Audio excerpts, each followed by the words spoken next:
All good. Yep.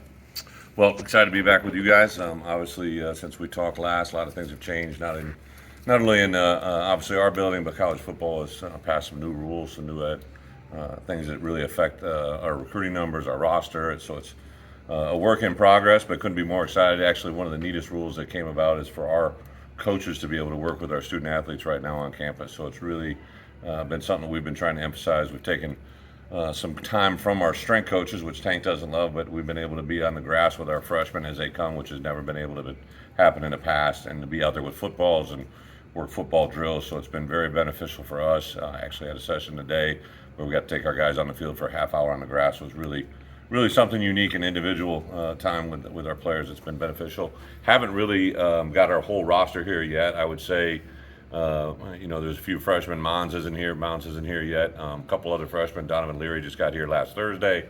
A couple days of work through the medical side, so he's just starting up with us right now. But for the most part, those guys have been here. Adding in a couple of grad transfers and portal transfers that haven't been here yet that by NCAA rules can't comment on some of them yet, but they'll be here hopefully.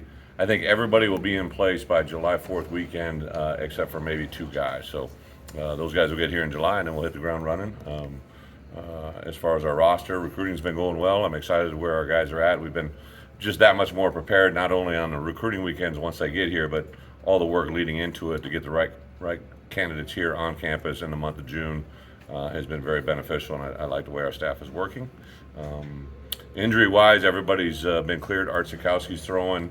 Really, the only guy that's a little bit limited is Sean Miller, who's still recovering from his shoulder injury, collarbone, but he should be back full go, ready to roll by the time camp starts. Camp this year goes back to the 110 rule, so we have 118 players on our roster, which is up a little bit for Illinois. In the past, they've only been in the 110 roster, but I've got Josh. We've been able to increase our numbers there, which gives us better walk-on opportunities, non-scholarship players. 85 scholarship, 33 non-scholarship players, which is going to help our overall numbers as well. So with that, open up for questions. What's the most important thing you guys are doing right now as a coaching staff between now and camp that's not recruiting related? Roster development. There's never been a time in college football where it's more important to develop your roster than now. With the portal world, everybody always asks me, like, Coach B, do you got to re-recruit them, or how do you keep your current roster happy? I think it's by how you do your business, right? So we do a daily emphasis on fundamentals, how we approach the game, how we approach life. Talk to our guys a lot about what they're doing away from the game. On recruiting weekends, we try to incorporate as many current roster players as we possibly can, whether it be through paintball, on official visit weekends, just keep them ingrained. So I think roster development's huge, but also, we've been able to sneak the last couple of weeks here on Wyoming, on Indiana, and Virginia, our first three opponents. Virginia, even though we played them last year, very unique because they lost their entire, basically, coaching staff with the transition. So you have new coordinators, new philosophies. Indiana had some transition as well, even though we didn't play them last year. They have some coaching changes, and then obviously Wyoming's a brand new opponent. What do you think goes into you guys having successful official visit weekends? It's probably a good question. I think every kid is uniquely different. I always tell guys in recruiting, right? Your story is unique into your name, right? Everybody has a name. Mine's Bret Bielema, right? So my story was unique to me. Some guys have a lot of offers. Some don't have many. Some have zero.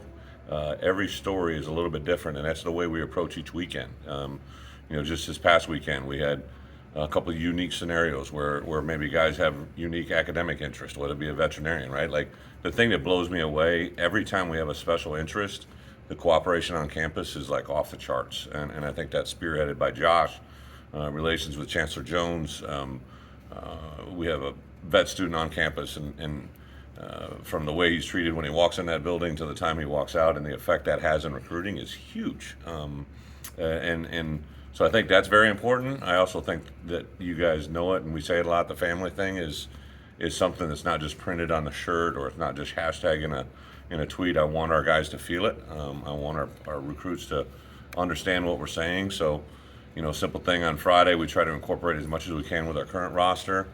Saturday afternoon, we invite all of our families here. So my wife shows up with Briella and Brexley, as well as all my other coaches, right? And to see all of our coaches interact with their children, I can't tell you how much of an effect that has on parents. On Saturday night, we call it date night, right? So our wives come to dinner with us and we introduce them. And I would say going out the building, I learn a lot from our recruits on Sundays. Obviously I interview them going out the door, where we at, how do we stand, and they give you so much valuable information, and I just regurgitate it right away to our staff. The breakdown of the class so far, are you kind of on pace for what you want to do in terms of, Yeah. position-wise and all that? It's a great question. I think because of the 85 rule, you're in an unprecedented time in college football. It's literally, I lose a guy, I can replace him that next day. Once their scholarship becomes available, we can replace them. And for that reason, with the early signing date in December, Right. I think you really truly got to use the number. So for instance, right now we have 15 players next fall that will be done, right? I can't get them another year. I could Poucho them or Marcase them, but for the most part, I think my But number not is doing it, okay. 15. It's kind of hard. But in these COVID years, like it's a little gray because guys, we have seniors, but we call them seniors with bonus, right? So they're seniors that are technically done, but they have a bonus COVID year. Whether they want to use it or not, whether we want to ask them to use it, not use it, it's just a very unusual time. So I think the number we keep going off of is 15 plus 3 plus 4, somewhere in that range that would equate our high school class. And then anything that transfers out or changes after that is your portal transfers. How do you make sure with the 85 and no limit on who that walk-on, so you still have maybe a healthy walk-on program, and that could just go to a scholarship guy? Well, it's a great point. Josh, when I first got here, we talked early on about I was a product of a walk-on program, right? And every place that he pointed out that I had been had a pretty healthy walk-on program. When I was at Iowa, when I was at Kansas State, when I was at Wisconsin, walk-ons they erase mistakes, right? So they sometimes play in front of guys that you recruit just because they had some intangibles you didn't see, right?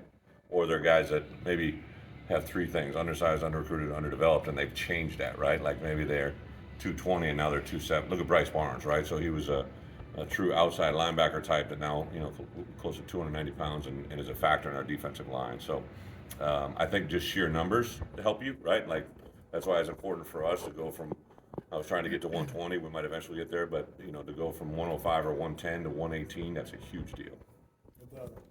The change in the scholarship thing, that's something that you talked about that you wanted that should be in college football. Since you got that, is there something else that, a change that you'd like to see come in the next year? I have all kinds of ideas. I think that was a major step in the right direction. One of the things that I always just get frustrated as coaches is when the NCAA works under a set of rules or principles that were guidelines before we had NIL, before we had portal transfers, before we had grad transfers, before we had all these things that have changed the game, right? And we still keep working off those rules. So I think there's got to be some rules in place, especially around the portals and grad transfers that allow open recruitment as well as closing the recruitment. For instance, last year, we technically usually start school, for you guys that have been around here, we usually start school on the Tuesday after Martin Luther King Day, right? So it's a later start date than schools that are on trimesters, or some schools are literally in school the first part of January. There's a rule in play that you can have official visitors 7 days prior, all right, or a number of days prior to the start of your classes. Well, if you're starting the first or second, third or fourth day of January, that's a huge advantage versus us that start January 21st and we can't have somebody on campus until January 14th.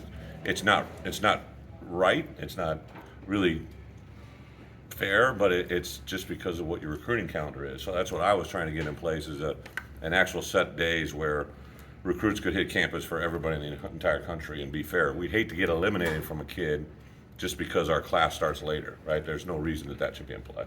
That's a big one. Can I ask you about your June camps? I've Yep. unsolicited from campers that you were here and are lucky enough to be at other camps, and the instruction here was Yep. intense and as high as anywhere else they've been. How much discussion goes into how you want those scheduled and how you want those run? Yeah, so we, made a conscious decision. We have 10 camp days available. Those camp days can be either on our campus or other places. So we made a decision what we're going to do as far as number of camps on campus in June and July, and then we made choices about where we would go off of that, right? Like some of you guys obviously saw us at different camps. I was actually remote a couple times. But when we have guys here on campus, I want them to have that experience. I actually had my chance come through college football because of my experience at camp. So I think I'm very still affected by that, right? I made an impression on a group of coaches when I was at the University of Iowa, and I wasn't good enough to get a scholarship, but I got an opportunity to be a walk-on. So I still drive off that a lot, and then we keep our numbers smaller because I want the instruction to be high. I think when I go in front of those campers and their mom and dad spend X amount of dollars to come here to camp, I want them to know the value of that, but I also really preach to kids. I think a lot of people try to use camp as an evaluation tool to decide whether or not they're going to offer. What I try to say is, hey, you come here and you find out what we're like, right? So you're an outside linebacker. We think you got a certain level of talent, but come here and find out how you're going to get instructed. Kevin Kane works with you on how he's going to coach, Seth Coleman. He's going to work with you on how he's going to coach Gabe Akis, all right, as an incoming freshman, Jared Beatty. Like, those kids see that and feel that, and I think that's important. Coach, a lot of changes on offense. How confident are you that that's going to result Can we get heavy? in more points? And do you expect any growing pains early on? I think anytime you have transition, there's going to be growing pains. I think the spring 15 practices offensively, I thought Barry Lundy did a great job of mapping out the direction we wanted to go, how we wanted to get there. I think we got collectively together and talked about the install, but I think when the fall, we'll have all of our freshmen there. It'll be the second install with this group. Actually, kind of the third, because during the summer we're getting some meetings on it. So obviously there's going to be some landmines and some unforeseen potholes that we got to go through, but the reason we made transition is to be better, and hopefully that happens. What has Barry brought to your program? What has Barry brought to the program? That's football so far. He's brought a lot. Anybody that's golfed with him will tell you he's a pretty good golfer. That lefty quarterback swing. But he's got personality, he's got charisma. I think all those offensive recruits, when they come in, I can't tell you how many of those recruits come into my office, and not only the prospect, but a mom, a dad, a brother, a cousin, a coach will be like, wow, right? Like, he gets it, he understands it. He's able to communicate on a very good, effective level, to the highest level when you want him to be, or on the lowest level what needs to be, right? And he's a tremendous guy. I tell you, youth camp on Monday to see my coaches with their children, right? To see Barry coach his son, and Coach Walters, who's done a million camps. This was his first camp. He got to coach his two sons, and to see our guys interact with that gives me a lot of indication of what kind of people they are. So that makes a big deal to me. But Barry, without a doubt, I think a unified voice, not only with our players but our coaches. A great communicator, and that's really that pops out. You mentioned NIL, and we're getting close to the year anniversary. Just what kind of impact have you seen of that on your team, and maybe as you are pursuing? It changed the game. I've made this reference a lot of times talking to not only our administration but in recruiting. Like, in December, we went out and signed a group of high school players, and literally NIL didn't come up. I mean, it came up, but it didn't come up like it was a factor, right? Like, it's fun to talk about. Here's where we're at. But I think in the month of January, when we went on the road on recruiting, it literally became the topic of discussion overnight, right? And now as we enter into this next signing class, where we're at, where we're going to be, a lot of it is NIL education. Like, we can't do things by NCAA rules. You can't induce or entice a current recruit, so you have to be really careful about you don't do anything to violate that principle. But what we can talk about is what our current student athletes are doing, right, and what they've done. Not only here in football, that's why I give Brad Underwood and the success basketball has done. You can talk about what other athletes of premium status have been able to do at the University of Illinois, and that's a huge recruiting tool for us. Because once you're talking about something that's been done, something our current rosters are engaged in, Keith Randolph, I threw it out to you guys early on in the fall. The whole law firm of Randolph and Newton has parlayed into an NIL opportunity for those guys, and that's fun. I think that's the NIL I think we all envisioned, because it not only benefits them, but it also helps them ingrain in the community. But with these photo shoots on official visit Yeah. weekends, like, how has that changed, and what do you think that means for the week? It seems like a small thing maybe, but I think it's kind of a big deal. Yeah, I'm not the most photo shoot friendly guy. Our staff really laughs because when I first got here, we would do these photo shoots, and I would be like, come on, like, we're not setting aside an hour for a photo shoot. Well, quickly I learned that it's now an hour and a half or 2 hours, whatever it needs to be, because in today's student athlete, the ones who are recruiting are heavy into it. Now legislation is passed that allows us to do videos, right, do graphics. The people we've assimilated have set the standard in this. Like, there's a lot of times where we're doing things that nobody else has thought of or done, and I go directly to Pat Pearson, in combination with Pat Hamilton and his crew. Just it's a display. When kids come on official visits here, there's a DJ popping and guys are walking through. I'm very quick in and out, try to get my photogenic moment. But they live for it, and it's something that if they want it, I want it. Our current players, they love that stuff. When we're out at practice or at conditioning sessions, we have people taking pictures all over the place to make it available for our guys to post on social media because it's what they want. And it's just how the game has changed, and it's more of a coach that needs to learn and adapt to it than fight it and resist it. Is there an update you think we're giving about Ben right now in his situation? Ben Miller? Yeah. Yeah, I probably let Ben stay Ben. We're with him every day and think about him all the time, but it's definitely a work in progress. Coach, The scheduling realignment talk, does it feel like there's give and gain equally in what you've heard about the possibilities for all the programs in the Big Ten? You know, I did get boisterous in one meeting, a Big Ten coaches meeting, just that I've got a unique perspective that I played in this league, I was an assistant in this league, I was a coordinator in this league, and I've been a head coach in 2 spots. I believe in this league, I believe in rivalries. I think when people play teams that they're close to, it means a lot to the fans. I think just look at our 2 games this year. We had a big road win at Penn State and a big road win at Minnesota. Penn State, I think, was in the top 10. I think Minnesota was 20. But for us, I felt it, and it was more of a moment at Minnesota because it's a rivalry game, right? It's a team that we've played and competed against. Penn State is a little bit newer to the league, and there's not the same things, although everybody knows who Penn State is. That jumped out to me, right? And I remember when I was at previous institutions, when I was at Wisconsin, and we didn't play Iowa for a number of years, how people always talked about that. I think the natural set borders, that we have in the Big Ten, those build great rivalries.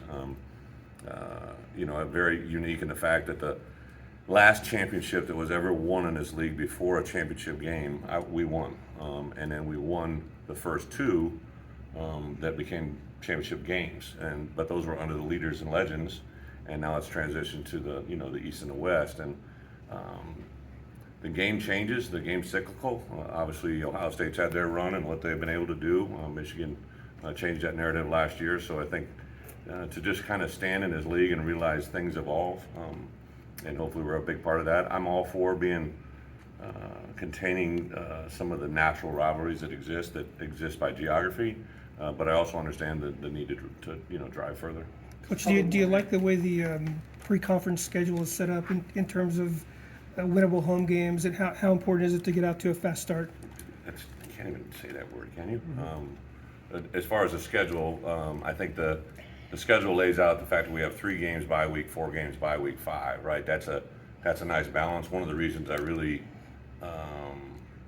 shot for a week 0 game with Wyoming was because I wanted to get 2 bye weeks, and this allowed us to do that 2 years in a row. I think the more bye weeks we have, the better. I think in the league that we play in, the more recovery we can get our student athletes is a good thing. So I like the way the schedule lays out.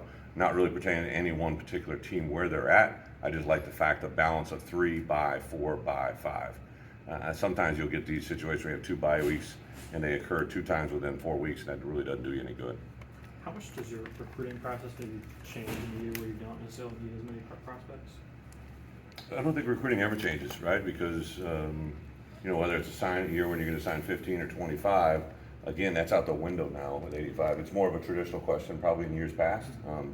But the portal window, the grad transfers, the 85 scholarship rule, I don't think there's ever a year where you're going to have low numbers. I think everything's always going to have a little bit more balance. Can I just get one about Last one. Sidney Brown? Like we've heard a lot of good things about him out of spring. Like, what does that look like? What kind of step is he taking? Well, the D coordinator's I up know. next. Sid can answer that. Sid was a little bit of a later arrival. I'll let Ryan discuss that. He had problems at the border, so he was a couple days late coming in, but he's here now. We're all glad to see.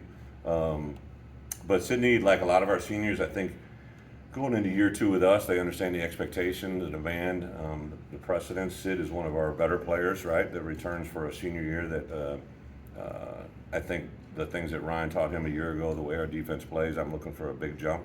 What I'm excited about Sidney is I don't think he's even close to being satisfied, right? He's a very hungry player, very eager, high football IQ, Him and his brother compete on a daily basis. I think in the back end with Quan, with Spoon, you got some players with a lot of playing experience that know that they did well last year. I think the departure of Kirby, there's that natural feeling about who's going to step in and making those plays.